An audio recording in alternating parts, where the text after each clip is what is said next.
how about you? I'm Hank. Welcome to Hamiltonville Farm. I've got an upgrade that I'm making into the Ram 2500 today from infotainment.com.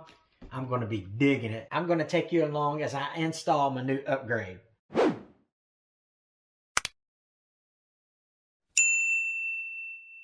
Hey, let's check out what I've got from infotainment.com. It's an upgrade to my Ram 2500 Bighorn. This is the new 2019 and above radio. It's the 12-inch model. So let's do the unboxing here. I chose to order my radio upgrade from infotainment.com because they offer like a military discount and they also offer a first responders discount. So I was able to save a couple dollars by ordering it through infotainment.com, and I will leave their website below if you want to take advantage of those discounts. Let's see what's in the box. I'm excited. All right. So you got a installation agreement here. You got the packing slip. All right. I'll see that to the side. I'll try not to get the paper peanuts everywhere for my wife to have to clean up. Man, look how well packed that is. Golly. Is there any tricks to not getting this everywhere?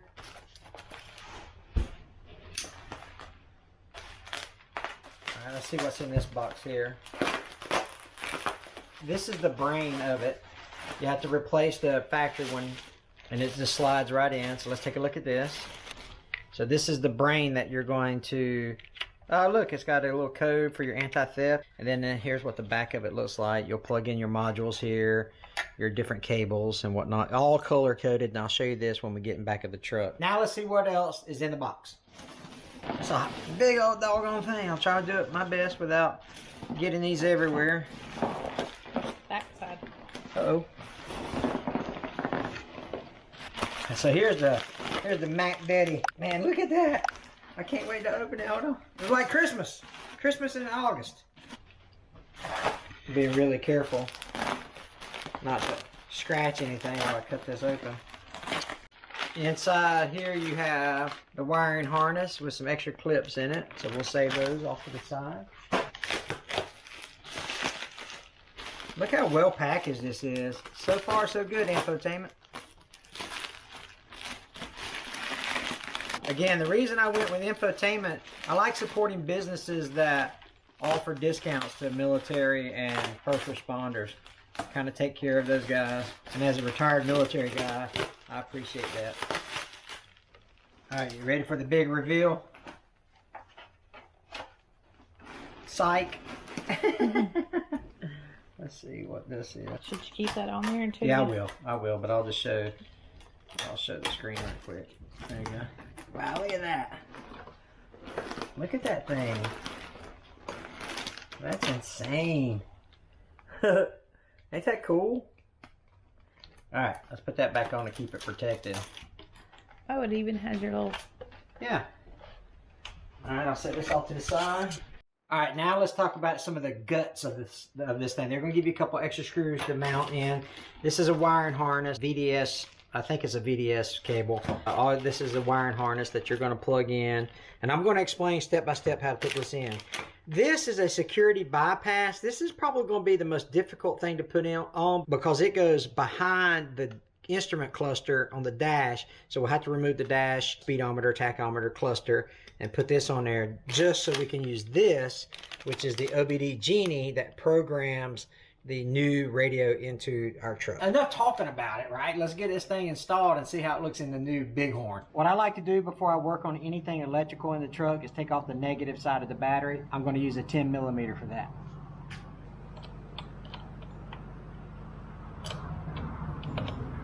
Now that I've got the negative side of the battery taken out, I'm going to use a T20 to take off the two screws that secure the original radio, and I'll show you where those are located. There's two of them. All right, as you climb into the truck, there's on top here, there's going to be a little rubber mat that you take off, and there's two screws located. One is here, and one is here. Now that I've got the two screws off, really all you're going to have to do is just pop this out. I have a little tool that I'm using to get this off with, a little pry bar, a little removal tool, and I'm using some slight pressure.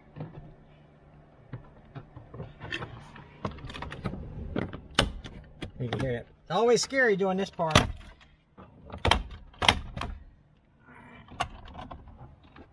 all the way down to the bottom. Like so. Now this is disassembled, and this is what you see in the back. So now I'm going to disconnect all these wires that are associated with this unit. So you start squeezing these tabs, squeeze them from the top to get them out, to get them disconnected. I think this one's from the side though. All right, the scary part's over, right? The scary part is getting all these things disassembled from here without breaking the tabs, because I'm scared to death I was gonna break these little pigtails or whatnot. Now we gotta get this 12-volt adapter off of this and transfer it over to the new unit. This has been the most difficult part of the whole removal. And this is some people call it cigarette lighter. It's a 12-volt adapter here. There's a tab right here that you're gonna pull up on, and then you're going to push in there. All right, and that's going to take, there's two of them. You can see the tab here. So you may have to use this tab and that tab. But use these two tabs, slide this forward, and then take this right here.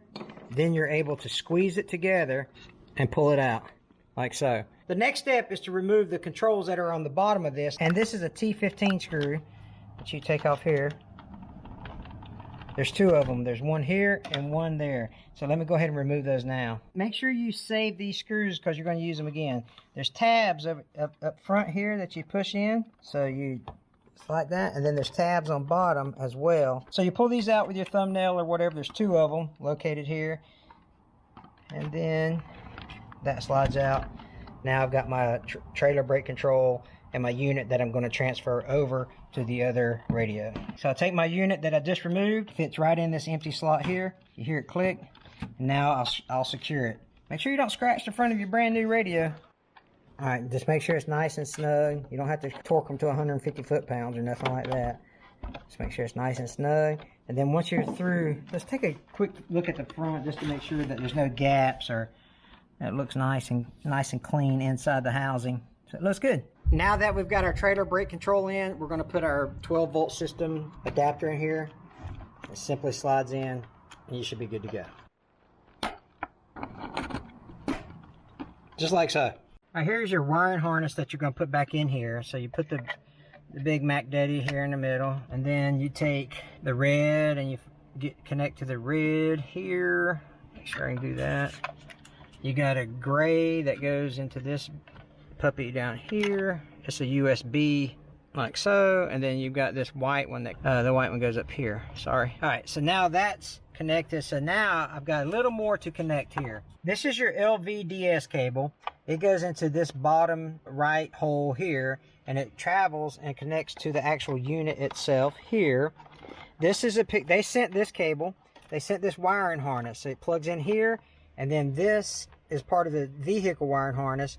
You connect it to this. This one stays blank here. And also when they send you, you'll have this little pigtail right here. This will be on the brain box itself. So really you just match the colors, red, blue, white, gray. And then they've made it pretty interesting to where you can't put the wrong color in the wrong slot. So it's pretty easy. And then this one is your 12-volt, you know, what I would call a cigarette lighter adapter here. So once we put this back on, we'll connect that to the 12-volt power supply. They actually send you the screws to mount this brain box with. What I would recommend if you're going to do this is to make sure that you have a magnetic screwdriver and screwdriver bit set.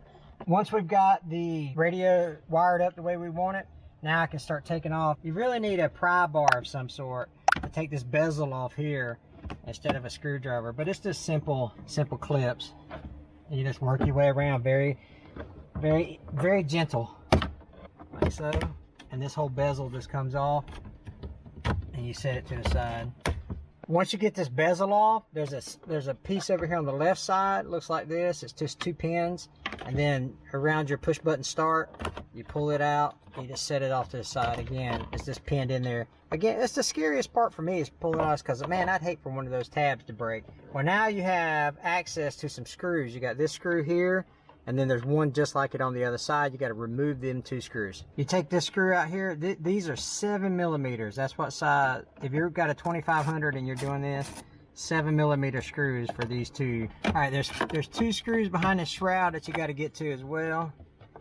So move it out. I've got the steering wheel tilted all the way down. should be able to grab it with my fingers at this point. Again, magnetic stuff will really help you out with this. And then there's 2 screws up top here. Again, I'm using a 7mm here. These are the easy ones. Hey, they gave us some easy ones. What do you say about?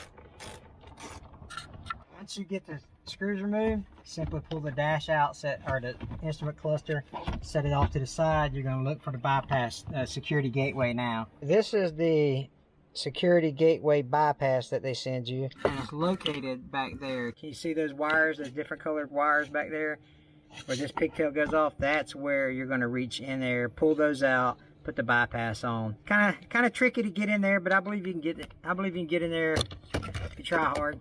This is the bypass that's connected to this pigtail here. So you can see, you just plug in these 2 wires, these 2 connectors into the bypass. Now you just simply install your OBD Genie into your OBD port, like so. And then you turn on your accessories. Don't hit your brake, just hit your push button 1 time. And you wait for your lights to turn all green.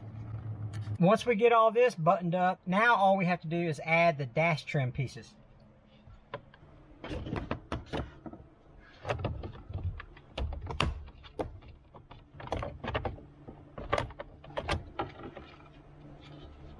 Putting together a puzzle. Yeah. And then we add the bezel.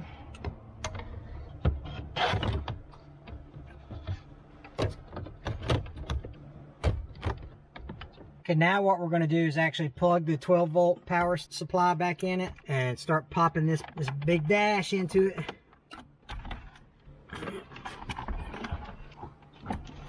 Just come your way, son.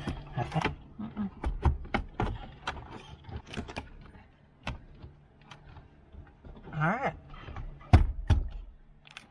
Alright. There she is. Let's take this off here. Now all we got to do is turn on the system and we should see this display light up. If the display doesn't light up, we'll just hit this little screen off button, see if that powers, or this power, maybe the power button or the screen off button. We'll see. All right. Oh, there we go. Hey, that's pretty cool, right? That thing's legit. Oh Lord, look at that. I got some volume controls here. Got a home button. Select top card. We want navigation. So it's preparing its navigation. Select bottom card. We'll do comfort. Let's see, climate off. Let's see. You have to sync the left and right sides, I think, because I don't have dual climate control. Yeah, I have to sync those. But anyway, fan. All right, you gotta turn your fan on here. Feels pretty good, don't it, babe? Mm-hmm. Then I can turn that off here, turn that off there, select the top card. Let's see what the nav does. Your favorite locations, recent. Okay, we're not gonna do that yet. Let's try mode and see what that does. Okay, that tells you where. Man, this thing is sick. Holy cow. You can do your fan here. Front and rear defrost. Let's see, that works. AC works. Rear works. Front defrost works. Low is 93 degrees. The temperature works. Works to my, I don't know what that means. Oh, that's that assisted parking stuff. So now I've got my radio display. So I'm going to look at all this and I'm just going to go through all the menus and stuff like that, but it is technically installed and we are good to go. So now that we've got it installed, let's take a look at it. Let's kind of do a quick overview or review of what I think about it so far. There's a couple of things you need to be mindful of after you have the radio installed. All right, this is what it's going to look like when you crank it up. Let's see here, hit the power button. I'm going to hit this mute button right quick. So whatever you had it set on last, like I had the climate control on here and the radio. The buttons are super responsive. See here on this side you have your temperature, but I'm already down to low, but you can see it moving down here. See how it's changed? Watch this area here. You can do it both ways. You can do it here or here, and you can slide it too. So it's very responsive. Or you can do it up here, whatever's easier for you. Your fan control, this mode will tell you, watch this area here. Your mode will tell you where it's going, your legs or, you know, your body or your foot, foot and defrost combination there. I keep it on that. Your fan controls, high, low, auto, self-explanatory. So this is what it looks like. Now I can change this to different colors by going up here to this settings tab. So once the settings tab comes here, you can go to display. And now I have all these here. So if I look at my theme, now I can go to red or yellow or orange, whatever. You have Ram, Longhorn, or Rebel, or Limited. So you have these options here. Very responsive. Did I say that already? Anyway, so go back. Here's your apps. You can click and drag. Like if I want to move the audio settings down here, I can click and hold and pull them down into this area here, but I don't want to do that. But you can hit back here, you hit the home button. It's really, really cool. I like it a lot. All your buttons over here work. Your navigation button is here. You go back to media, climate. Oops, that thing's just sick. I mean, that's all there is to it. You got your time up here. You got your time and your temperature. You can configure this however you want to. Now let's see when you put it in reverse. Now I've got a backup camera here, and I've got you have an option to use your line, like if you turn your steering wheel to have the lines move, or you can have a static line on them, whatever your preference is. And then it goes back to this. This is what it looks like when you cut the engine off. All right, so that power went off. Now, when you open the door, watch this. The Ram logo displays and then goes off. Whenever you put your radio in for the first time, your screen may not be on. Don't freak out, that's okay. You either have to hit that screen off button or that power button, and that will turn your screen on. When I plugged mine in, I was like, oh my goodness, I've done something wrong, right? And so don't freak out. All you got to do is press the power button. If that doesn't work, the screen off button will power your unit back on. Something else you need to be mindful of is when you put it in reverse, you've got your backup camera here. Well, if it doesn't work, that's okay.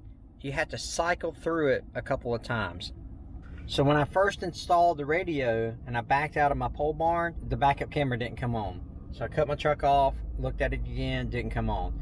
Then I took the unit back off the truck, made sure all my connections were in there, all the color coded was right. Everything looked good. I put it back in there and I sent an email off to infotainment. Then my wife got in it and she turned it on, backed up, and the camera came on. And I remember reading something on the internet about you had to cycle through it a few times before it recognized your backup camera. For some reason I just called and it came back to me and I was like, I didn't cycle it enough. So don't freak out if your backup camera doesn't work. It will work. So cycle your on-off switch, cut the truck on and off a few times, and then your backup camera should work. I hope this helps you with the install. Leave a comment below if you have any questions about the install. I'll help you with that. You can go to infotainment.com. They've got some really good installation videos. Their customer service is insane. I had an issue with the cigarette lighter, the 12-volt system. I called them, told them the issue. He sent me an email. I got it fixed. Literally the whole process from the phone call to the email to fixing it was probably, no kidding, it was like 120, 150 seconds, right? 2 minutes, 3 minutes tops. Military and first responder discounts, you can't beat it. Look at infotainment. They do Dodge, they do Ford, they do Rams, they do Chrysler, they do Jeeps, they do Chevrolets, they do it. If you need a radio upgrade, not even just a radio, they sell mirrors and blind spot monitoring and power mirrors and mirror, you name it. They even got leather seats for the Ram. So they've got all kind of upgrades for your vehicles. Infotainment.com. I'll leave the link. Again, I'm really, really glad I bought this, and it made my truck just so much bearable to stay, so much bearable to ride on the inside, because I mean, you spend a lot of time in the cockpit of your truck, so you want it to be comfortable.